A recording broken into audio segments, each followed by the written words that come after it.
And the following day, because we are still seeing the space. And when we are doubting even the floods coming. And that whole time when creatures had entered in, and the Lord shut no in. This morning, after you've done everything, after you've done whatever, come back to God.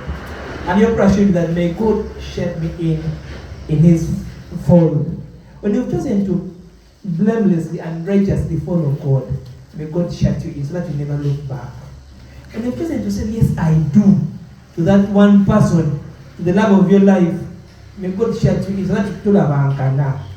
You may not seeing, you look, but always have that prayer that God, I've chosen to begin up this business.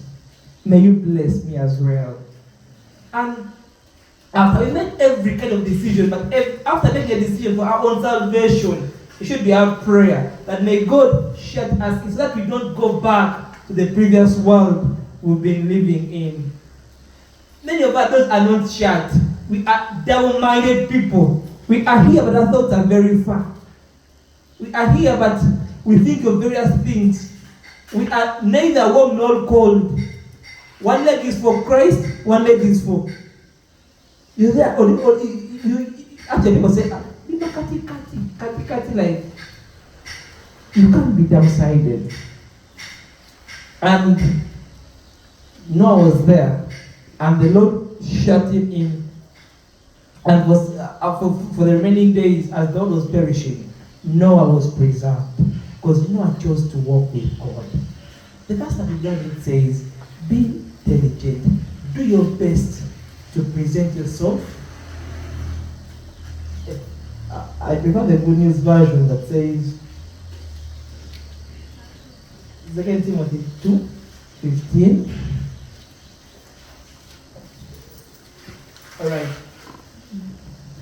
And you reading 2 Timothy chapter 2 verse 15 says, "Do your best to win full approval in God's sight." Do your best to win God's approval in God's sight.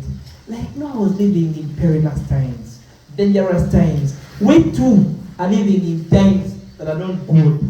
But I want to beseech you this morning that do your best to win God's approval. Do your best to present yourself approved to God in everything that you do, in your work with God, in how you treat people. Our vertical relationship with God can never be okay if our relationship with how we treat others is bad. Mind how you treat people around you. Mind how you speak. Mind about your every action, your every word, and do your best to see that you approve by God. I wish we had the Uganda pioneer. We do. Yes. All right. They're going to project it here. Fubanga okwelaga ng'osiimibwa Katonda. The word is fuba. What is kufuba? You stumble and fall, right? But again, you pick up yourself. No fuba no lemerako. Like it is when you're doing other things around that the goals you want to pursue. You try. Mechigana no lemerako, mechigana fuba okwelaga ng'osiimibwa Katonda.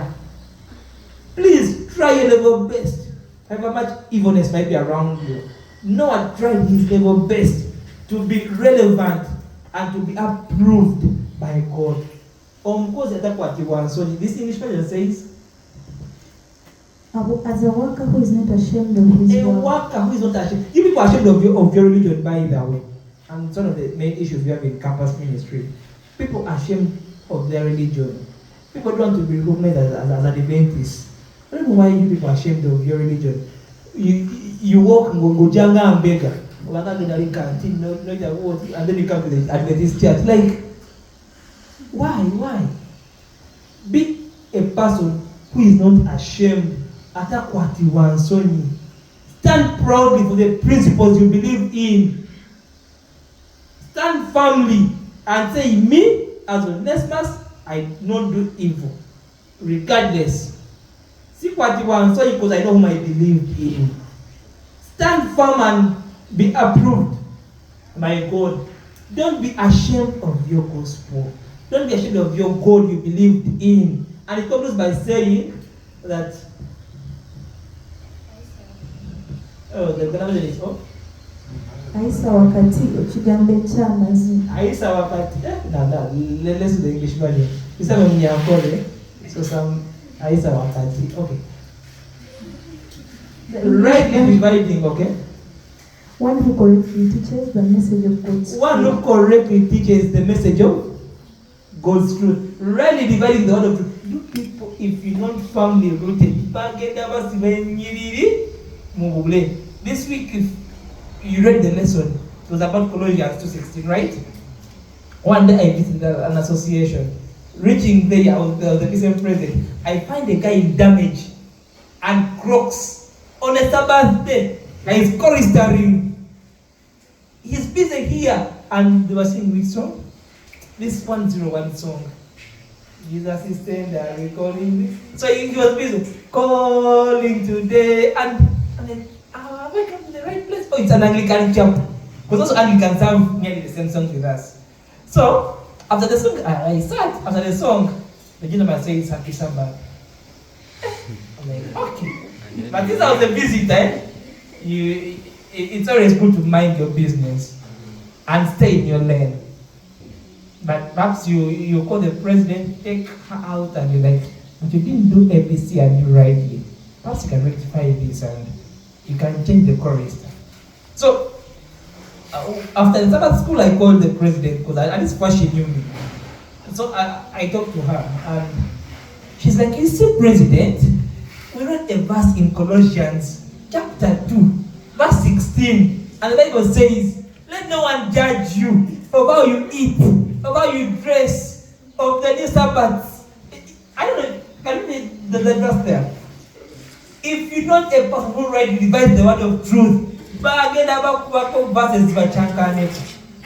so somebody quoted to me a verse.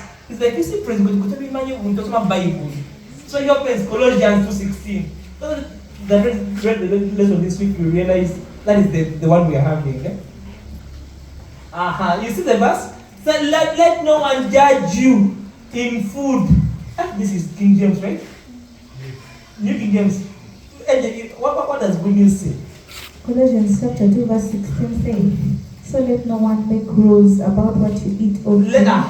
Let no one make rules about what you eat or drink. Or about holidays or a new moon festival or the Sabbath. Is that somebody in the version that has something to do with clothing? What you put on? Because that version was there. But